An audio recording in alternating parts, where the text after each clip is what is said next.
মানুষের কাছে ভালো আকৃতিতে আসে যেমন বক্তৃতার জগতে অনেকের কাছে শয়তান আসে এভাবে,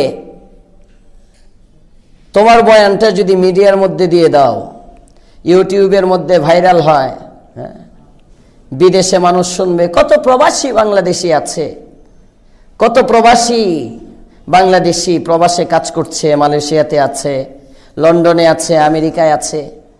তাদেরও তো শোনা দরকার, তাদেরও তো এই ওয়াজ থেকে উপকৃত হওয়া দরকার। সুতরাং ভিডিও না জায়েজের কি আছে? ভিডিও করবে, এটা ছড়ায় যাবে, গোটা বিশ্বে শুনবে।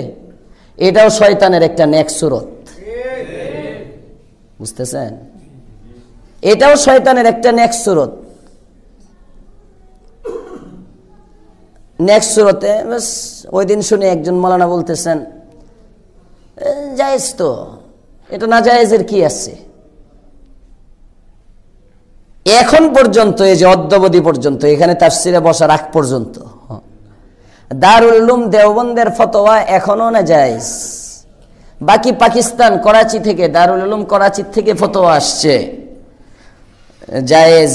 এটা অনেকে বলে করাচির ফতোয়া চালায় দেয়। আমি ব্যক্তিগতভাবে, যে আমার তো কোনো মত দেওয়ার অধিকারও নাই, অনেক ছোট মানুষ।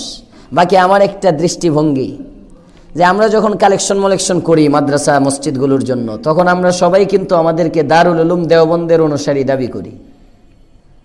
আমরা সবাই বলি আমাদের আদর্শ, আমাদের উসওয়া, আমাদের মডেল দারুল উলুম দেওবন্দ। তো আমাদের কালেকশনের বেলায় যদি আমাদের মডেল দারুল উলুম দেওবন্দ হয়, ছবি তোলার বেলায় আমাদের ফতোয়া করাচি যাবে কেন? এটা আমার একটা সামান্য যুক্তি আর কি। করতেছেন, আমাদের উস্তাদরাও করতেছেন, আমাদের উস্তাদদের ভিডিও হচ্ছে, অনেক উস্তাদের ভিডিও সারা বাংলাদেশ সবারই হইতেছে, গেলে আমারটা হয় না। হ্যাঁ, অনেকের যোগ্য মানুষের ভিডিও হচ্ছে, আর ফাঁকে কিছু অযোগ্য ভিডিওতে ভাইরাল হয়ে যেতেছে। পারাইলে, পেটের মধ্যে যদি পারায়, তিনজনে মিললে এক পৃষ্ঠা ইবারত পড়তে পারবে না। এরা এখন আল্লামা। আল্লাহ হেফাজত করো, বলেন আমিন। এটা কিয়ামতের আলামত, এগুলো কিয়ামতের আলামত। কিয়ামতের আগে এমন হবে, দ্বীনের মধ্যেও একটা আমিত্ব, অহংকারী ভাব দ্বীনের মধ্যেও আসবে।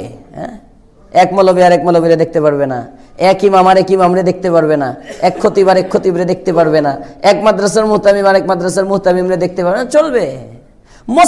মুসলমানকে দেখতে পারবে না। হিন্দুর সাথে মোহাব্বত, খ্রিস্টানের সাথে ভালোবাসা, মুসলমান